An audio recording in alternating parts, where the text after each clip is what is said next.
Hey, what's up, guys? In this next video, I'm actually in the gym and I start out with basically showing you my back routine, and then I get into a talk about genetics. Hope you enjoy it. What's up, guys? How about a vlog? I didn't know I was going to be filming at the actual gym today. I thought more that I just go in there and hit back and triceps, which is my new program. Yeah, so I'm kind of like bulking up. I don't know if you can tell. I'm not as vascular right now, for sure. I'm doing some drop sets right here. This is my second exercise. Like I said, I didn't think I was going to be recording in the gym. I really don't like recording in the gym. I feel like it takes away from my workout.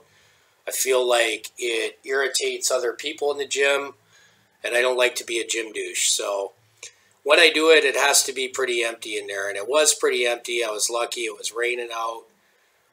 Got in the gym pretty early for my first workout today, but I hit both muscles, but I only filmed part of one. So this is my second exercise. I did T-bar rows for the first one, but the other type T-bar rows that has the bench. I did 6 sets of that, and all drop sets with like a 45 as the base and 25s for each drop set. So there's 4 drop sets on that. That was too heavy. It really took away from my energy. So I came over to this T-bar row here, and I thought, well, I'll do like a 45 and then 10s, and even that was a lot with drop sets. So I started hitting it with all 10s and coming down, trying to get some kind of pump, because once you go heavy like that, it's hard to get the pump afterwards. You really have to rep it out. And you see with the drop sets here, because I had gone heavy, I'm already like, I'll do 12 my first set, and then 8 and 8, and then maybe 8 or 6 or 10 on the last one. Usually I can get more, like 10 to 12 on the last one, because it's only like 10 pounds. But basically, that's the situation for this workout. Now, my diet is totally different. I'm bulking up now. I'm full on creatine. Just so you know, I've been on creatine now for 3 weeks. I felt the effects of the creatine the first week. Everybody says you have to load or whatever, so I did that load crap, but creatine affects my body, I think, a lot more than other people, which is weird because I'm a steak guy. You know what I mean? I'll eat steak, not every day, but certain times I go through where I eat a lot of steak. Now, if you look at my MyFitnessPal, I haven't eaten steak really in a couple months, but I used to eat a lot of steak, but now I'm more of a chicken and a fish guy. So I've been hitting a lot of the creatine, and I'm hitting just a scoop. Now I'm down to 1 scoop a day. I noticed the creatine, it put on weight right away, and then it like stayed the same. I think I like put on like 8 pounds within the first week and then stayed the same. I do look a little bit watery, but that's more of the carbs that I'm intaking, because I do so much better on low carbs. I look chiseled and very vascular. Here, you can see my vascularity is way down compared to usual, if you know me. I'm doing oatmeal in the morning for my first meal with 2 scoops of my muscle milk, which is, that's like 52 grams plus the oatmeal. It works out to 60 grams of protein, 60 grams of carbohydrates before I even get going. So that just really takes away from my vascularity and my total look. But other than that, I really don't look any different, even though I weigh more. For the most part, I'll wake up in the morning and I'll be super vascular before I have my carbs. So I wouldn't say that there's been much of a change body-wise. And you might say, well, you're doing all drop sets. That's like super high reps. You know, how do you expect to bulk? It's weird. My diet is everything. For me, I can work out high reps and bulk, or I can work out low reps and cut. It's more of my diet that, you know, more of the carbohydrates have a large play on that. So I don't really worry too much about the workout other than, you know, I progressively try to get more weights going.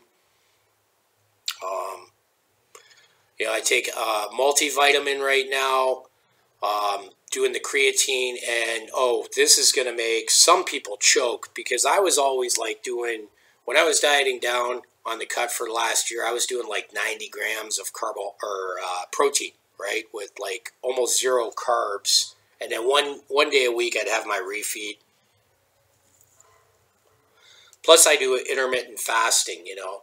That's always been a big thing with me. I'm an intermittent faster guy. Right now, I'm not intermittent fasting because I'm bulking up. And my proteins are over 300 grams per day, almost 400 grams on any given day. Because I get 52 grams of protein from 2 scoops of muscle milk, whey, Saito 2 or whatever. And what's up, guys? Welcome to. Let's see what I have to say here. You guys missed the first part of my workout. I was actually on this T-bar row machine, the one that's supported behind me here. Yeah, picture of that.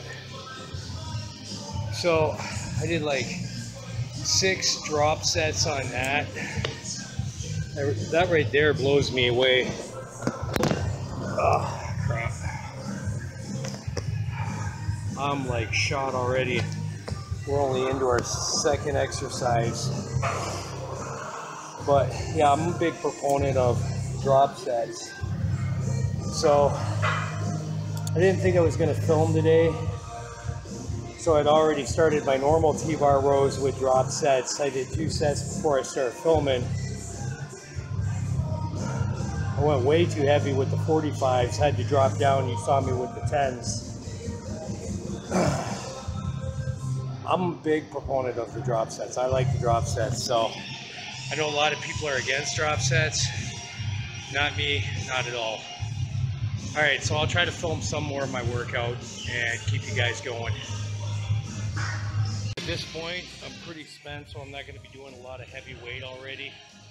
I actually did the heavy weight on the first T-bar rows that I didn't film. Not making excuses, but that's just the way it is. All right, so I'm going to hit some cables right now on a cable machine, and hopefully I can get a decent camera angle here for you guys to see. Okay, I'm back to narrate some of this workout. This is a second narration for this part. I actually was talking all the way through it about some details about myself and what I've been through in life. I think I'm gonna, you know, talk about some of this now. I don't have a lot of followers, and really YouTube's not important to me. I don't ever see myself being popular, you know, as a 45-year-old man who lost 133 pounds and now has aspirations of looking like a bodybuilder. I really don't think that there's a market for me in any way. But I've always said that, you know, what I have for you guys is the truth, and that's all I have, okay? Genetics are a huge factor in what you look like. People always, like, critique everybody's workouts, you know, in the gym. And I think it's kind of funny, you know, that people do that, because you can have a guy that has genetics like me and they gain muscle really fast. Now, I get fat really fast too. That's part of the double whammy is that I'm not an ectomorph. I'm a mesomorph and an endomorph component. If I had my choice, my genetics would be ectomorph and mesomorph, but I think everybody would choose that over endomorphic qualities. The bonus is I have very, very strong mesomorphic qualities. I have the total horseshoe rib cage. I gain muscle very well. My back widens out very quick. My legs are good because I'm endomorphic. But the problem's always been with my chest. My chest has always been a weak spot. So, you know, with the chest, it took a lot of years of training to bring that in. I do want to give hope to people that feel that they don't have the best genetics for bodybuilding or weight training. You can break the spots loose that are bad on you. Mine was always the chest. My chest, it took a while. You know what I mean? And honestly, it's a genetic factor because all of my kids have told me the same thing when they start training is, Dad, how come I can't do as many push-ups as other guys that are smaller than me? Or how come I can't bench press the same amounts? And it's the same problem that I had for a few years. And if you get in that kind of situation, I'm going to be honest, what you need to do is turn your worst thing into your best thing, your worst workout into your favorite workout, and just really change your attitude and just go for it full bore. That's the only way to get past a genetic issue that you have. Now, if we were talking about calves, I probably wouldn't be much help that way because calves are low androgen receptor muscles, much like the upper chest, but the upper chest is nowhere near as bad. And calves is a really hard spot to get past for certain genetics, but I've seen a lot of great techniques come out now where people have made differences in their calves. So even if calves is your weak spot, you can get past it. One of the big things now they're saying is use your big toe, concentrate on your big toe. That really seems to help when you're training. Some people are touting you can train calves every day, which I would say more every other day would probably be better, but you know, who am I to argue? If you work out calves every day and you're getting results, then that's cool.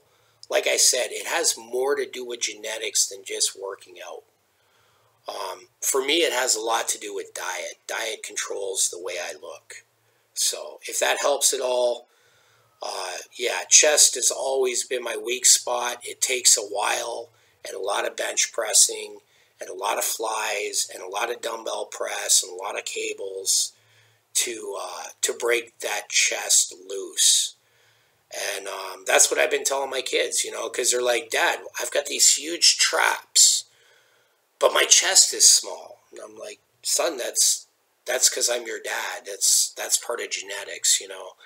And a lot of people, a lot of bodybuilders talk about their genetics and they tout off about their genetics, but you know, then you look at their father and they don't have big dads, or they don't have fathers that were huge. My dad had 18-inch arms and he barely worked out. And everybody would come over and stare at my dad's triceps and go, they're the biggest things I ever seen, you know. And my dad had big traps. So do I. You know, that's genetics. And my kids share those same qualities. My oldest son is very ectomorphic, but he has huge freaking traps and his triceps grow. This is what I call genetics.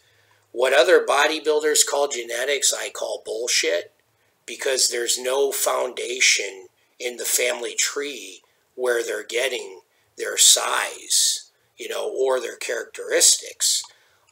I call that steroids. It's when ectomorphs take steroids, you know, to be bigger. And I have nothing against steroids. Just so you know, I'm 45 years old. If I want to take steroids, I will. Until this point, I haven't. But I'm not saying I won't. I'm not saying I've never tried to get steroids, okay? One fun fact, when I was younger, I tried to buy steroids for me and my friends. And couple bad things came of that. One, the steroids that we got were fake, and everybody wanted to kill me, which is not a good thing.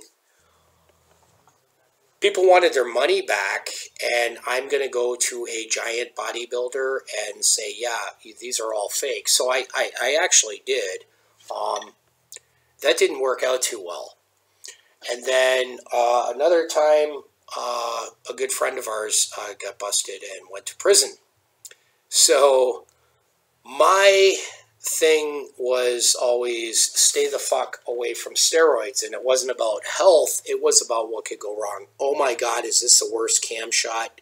My cam slid as I, oh my god, this is why I don't film these videos. They're terrible. Like, look at the cam, it's just sliding up there. So I'll try to fix that. Here's what I gotta do. I gotta make a troll account where I can pick on myself for the stupid shit I do in videos. So, yeah. Also, I don't have a real problem with gaining. I think it's gonna be hard. It's gonna be obviously really hard for me to gain more mass than what I am, you know, what I have now. But I'm willing to pay the price, and I'm very disciplined, and I hit the gym hard. I was in the gym actually for over 2 hours today on my two muscles without doing cardio. I'll be going back to the gym to do cardio and calves later tonight. So it's largely a part of genetics, and you know, I guess that's a preordained destiny, and then there's also your dedication and determination, you know, that make you who you are. I'm very dedicated, I'm very determined, and I don't believe that there's these caps that are put on people that are so small, like all these natty or not bullshitters fucking say. There's just too many big people out there that are bigger than me that don't work out, and I know they don't do steroids. And so if you're going to sit there and watch those natty or nots, dude, take them with a grain of salt, or, you know, because those are haterade fucking bullshit videos, usually made by guys that have really shitty ass bodies, okay? And it's the same guys. It's just like any bitch that calls out somebody for doing steroids because they look better than them. You know, when I was in high school, the big thing was if you were a bodybuilder in high school, you had a small dick. That's what people would say, right? Well, we all know that's not true now, right? But that shit was going around, you know? And I'd be like, what the fuck? You know? And I'd be in the locker room, and guys know I'd be naked. It wasn't true, you know what I mean? But that's how people would hate. Because, one, I was too young to be on steroids. But, you know, oh, big guy must have small dick, right? So later on, people find out that steroids makes your balls smaller, not your dick. And then it was, oh, you must be on steroids, blah, blah, blah, you know. So I've been, just so you know, I've been natural for like 30 years, and I've been called out for being on steroids all the time. It doesn't faze me. It's a compliment, you know. It's a compliment. And not only that, but it's jealousy from people with lesser bodies that usually I find a lot of times are people that actually experimented with steroids, did steroids themselves, and couldn't get a good physique even with steroids. So they don't train that hard. They usually don't diet at all. Usually that's the huge difference between someone that's serious and someone that's not, is diet. And you'll find that those people don't diet that much. They don't eat enough protein. And they're the first people that call out a guy rather than look at the guy and say, holy cow, dude, you look awesome. They got to say, well, fuck you, you're on steroids. Why? Because my girlfriend's checking you out or what? But that's the way people are. It is what it is. It's the nature of the beast. People are very obvious. People, regress, to a very sub-evolved state. And there's nothing you can do about it. All you can do about it is be you, be strong, be a good role model for your children, and do your own thing, and let your actions speak louder than your words. So here I take off my elbow wraps, and I'm doing back still. I've told people before here on the videos that I'm a Mason, and I lift a lot of heavy weight all day. I've been a Mason for over 20 years. So I carry 90-pound bags, probably. I could carry like 100 to 490-pound bags in one day. When I'm on a block job, I'll lay about 250 to 400 block, depending on the run. Blocks are about 38 pounds a piece if you're talking split face masonry block. So I have carpal tunnel, and I have tennis elbow and tendonitis. It's a pain I live with. Now, carpal tunnel on me is not nearly as bad. Oh, here I'm talking.